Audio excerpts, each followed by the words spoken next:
А јас продолжувам на истата тема со разговор во студиото. Мој гостин е Борче Везенков, председател на Сдруженијето на комунални инспектори на Република Македонија, а вие сте и комунален инспектор во општина Штип. Добар ден и добре дојдовте. Добар ден, ви благодарам на поканата и поздрав до сите гледачи на македонската телевизија. Општините немаат доволен број на комунални инспектори, а слаба е и казнената политика. Тука ќе додадеме мешање на надлежностите, но и неодговорноста на граѓаните и ете ги проблемите со кои што се соочувате на терен и при вашето работење. Меѓутоа, ајде да започнеме со прекршочните одредби од Законот за јавна чистота. Зашто најмногу се казнува и за какви прекршоци станува збор?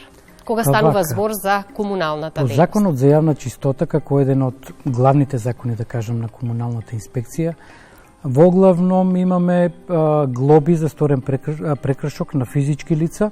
Казните се движат до 40 евра во денарска противвредност, што значи тие глоби се пишуваат по закон за прекршоци. Лицето прекршител има рок 8 дена да го плати на пола, доколку не го плати, потоа значи глобата, односно целиот предмет се праќа до судот. Натаму се одредува судот казна.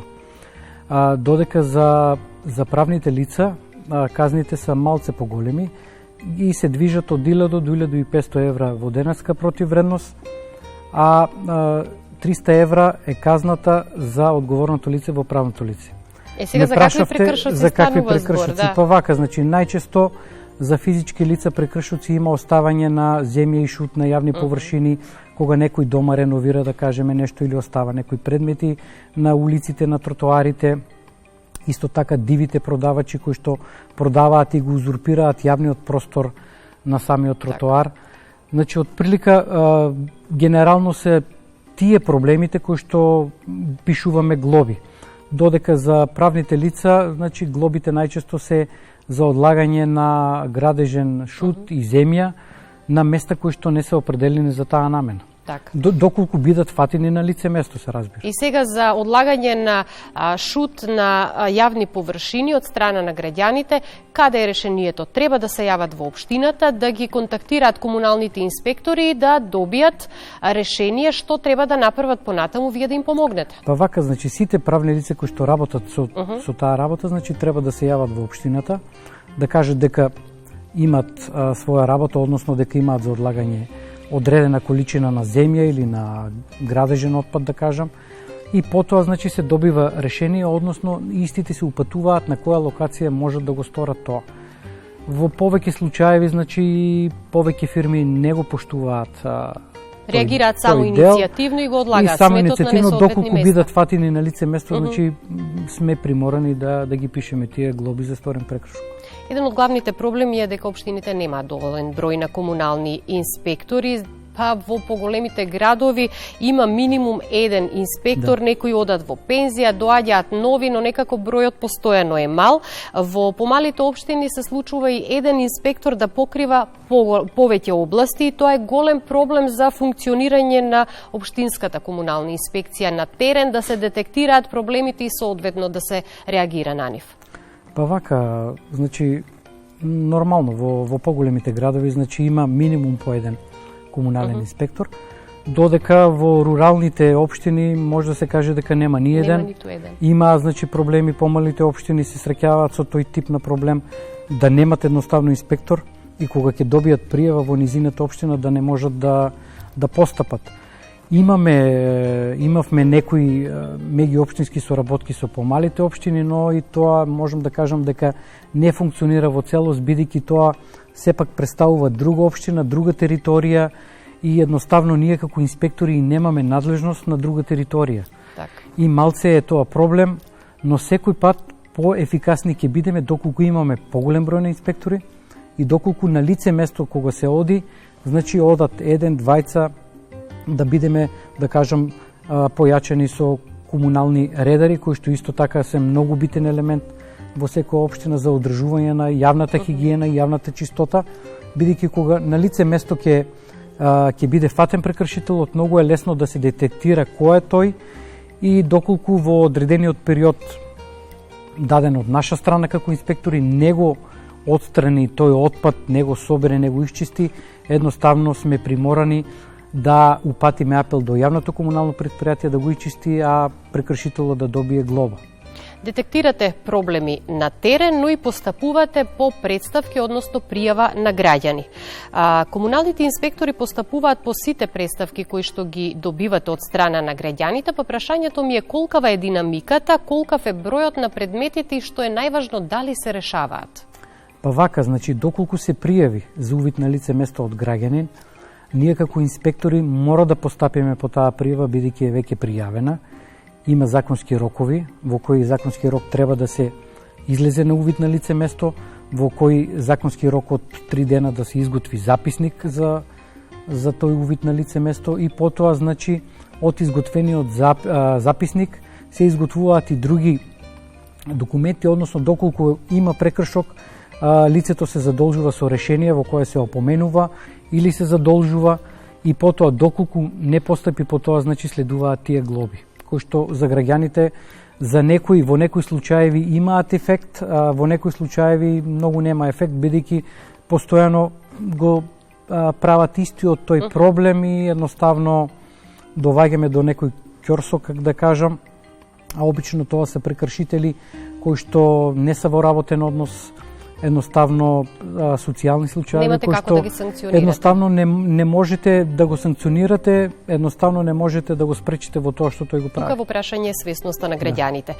Сега освен недоволниот број на комунални инспектори, имате малите надлежности, но и слабата казнена политика се дел од проблемите со кои што се среќавате во текот на работењето, а јас би рекла пак сето тоа е резултат и на мешањето на надлежностите поради кои сте всушност ограничени во вршење на вашата работа. Па вака, како комунални инспектори можам да кажам дека дури премногу имаме од тој диапазон, да кажам, од сите работи кои што ги среќаваме во секојдневниот живот. Сакам да кажам дека на нас приоритет како комунални инспектори ни се комуналните области, односно комуналните дејности, да кажеме водоснабдувањето, одведувањето на урбани отпадни води, атмосферските води, отпадот, градежниот отпад, а едноставно при секојдневните работни активности се среќаваме и со други работи кои што ги имаме, да кажеме, како што спомна колешката пред малце, со хаварисаните возила на јавни површини, со кучињата скитници кои што исто така се еден многу голем проблем не само во општината, генерално и во цела држава, можам да кажем и на цел Балкан се среќава тој проблем. И едноставно со толку многу пренатрупани работи, ние можам да кажам дека си нашата примерна работна дејност, да кажам, запоставуваме во тој дел, бидејќи ако веќе знаете, ако има градба, нормално ќе настапи градежен инспектор. Логички, ако има живина и стока, ако има кучиња скитници, да повеќе одговорност ја преземат, да кажам, Агенција за храна и ветеринарство или ветеринарните инспектори, бидејќи ние, како да кажам, не сме ни доктори, ни па нешто од таа област не опфаќа тој закон за благосостојба на животните, така да секој треба да си работи својата работа. Тоа што ни е дадено моментално, значи се трудиме во целост да го завршиме. Сега се враќаме околу казните. Дојдов до податок кој што вели казните за граѓаните и фирмите се ниски, па доколку некој е фатен како на јавна површина фрла градежен шут, а не на локација која е одредена од општината, треба да плати казна од само 50 евра. Дали се ниски казните? Па да, генерално казните се ниски за физичките лица, бидејќи ако, како и претходно што ви кажав, доколку биде фатен прекршителот на лице место и кога вие ќе пишете глоба од 40 евра во денарска противвредност, едноставно прекршителот има право во рок на 8 дена да плати 20 евра, што значи 1200 денари. Логички е да казните бидат поголеми и едноставно со тоа, со плаќањето на казната на прекршителот, свесноста да му се зголеми, едноставно да не го повторува, да кажам, тоа што го има прекршено, а исто така и за правните лица, бидејќи казните се максимално од 1000 до 1500 евра, но би требало да бидат поголеми. Така. Министерствата за транспорт и врски и локална самоуправа подготвуваат измени на закон за локална самоуправа. Се бара измените од овој закон додат заедно со законот за комунална инспекција. Но она што ме интересира, што ќе донесат новите измени? И што ви е потребно? Па вака, ние што ги имаме информациите, можам да кажам дека се нешто се спрема. Се спрема, значи, нов закон за инспекцијски надзор, кој што од наша страна имаше и големи, да кажам, и забелешки. Едноставно сите забелешки беа пратени до страната на ЕНЕР, до Министерство за транспорт и врски. Исто така и за законот за локална самоуправа. Тоа можам да кажам дека што државата како стратегија ќе го направи, ние сме како вработени, како комунални инспектори должни да го тоа почитуваме. Да го спроведете. Да, значи што закон ќе се донесе, значи ние сме овде да постапиме по закон. Кога разговаравме, велите дека едукацијата е многу битна за да се стекнат од мали нозе навики за јавна чистота, екологија и за здрава животна средина и да се почитува сето тоа. Како Сдружение на комунални инспектори на Република Македонија постојано имате активности во насока на подобрување на условите во кои што работите. Па вака, значи како Сдружение имаме не само ние да кажам дека се само собираме на состаноци, дека дискутираме за некои исти теми. Почнавме и со некои едукативни настани кои што сме ги правеле пред 10 на години. И целта е да не биде тоа, да кажам, само на локално ниво, да кажам поедноставно општина Штип прави едукативен настан, општина Радовиш прави друг едукативен настан со други флаери, други содржини, град Скопје прави некој трет настан. Едноставно пологички би било да настапиме како држава со некоја национална кампања која што ќе ги опфане децата од предучилишна возраст, па да кажам се до кај 15 години, кога тоа дете од 5 години ќе биде постојано едуцирано за селекција на отпадот и за значењето од селектирањето на отпадот.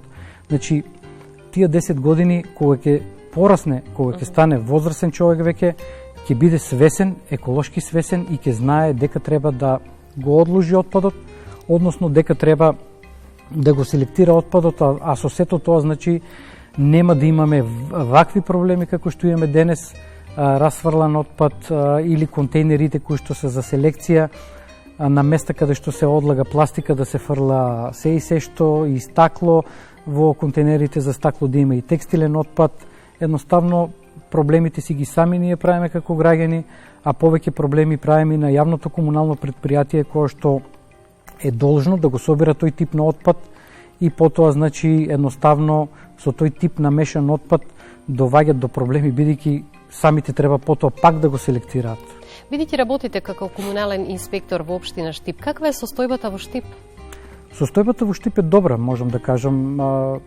Се соочуваме на некои места, има несовесни граѓани кои што прават, да кажам, диви депонии со одлагање од типот на градежен отпад, на шут, но реагираме, постапуваме по секоја пријава или кога се види на лице место, значи се реагира, настојуваме да го одржуваме градот постојано, да кажам, чист, бидејќи тоа е нашата работа.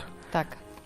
И секако ќе упатиме апел до сите граѓани во нашата држава, треба да си ја чуваат својата општина, затоа што всуштост таа е огледало на граѓаните кои што живеат во неа. Кој ќе биде вашиот апел до нашите гледачи и граѓаните? Апелот до граѓаните е многу едноставен, значи едноставно да го фрламе, да го одлагаме отпадот на места кое што е предвидено за таа намена. Односно во кантите и во контейнерите, во другите контейнери кои што се за селекција да го селектираме отпадот, а со сето тоа, значи, ќе придонесеме до една чиста животна средина и како и во другите развиени земји, еднаш крајно време е да сватиме дека од отпадот може да добиваме и финансиски средства, што значи, а сите тие финансиски средства би завршиле во буџетот на општината, а со тоа да се инвестира и во нови игралишта, детски реквизити и се што замислиме како општина да го направиме. Ви посакувам успешна работа, помалку проблеми и во работењето и на терен, и како здружение да правите што е можно повеќе, да се зголеми бројот на комуналните инспектори низ градовите, низ општината во земјава и секако да ги имате соодветните услови, но и законски можности да делувате на проблемите и да ги решавате пред се. Да, ви благодарам многу на поканата и се надевам дека ќе работиме уште повеќе и ќе се докажеме во тоа. Ви благодарам уште еднаш.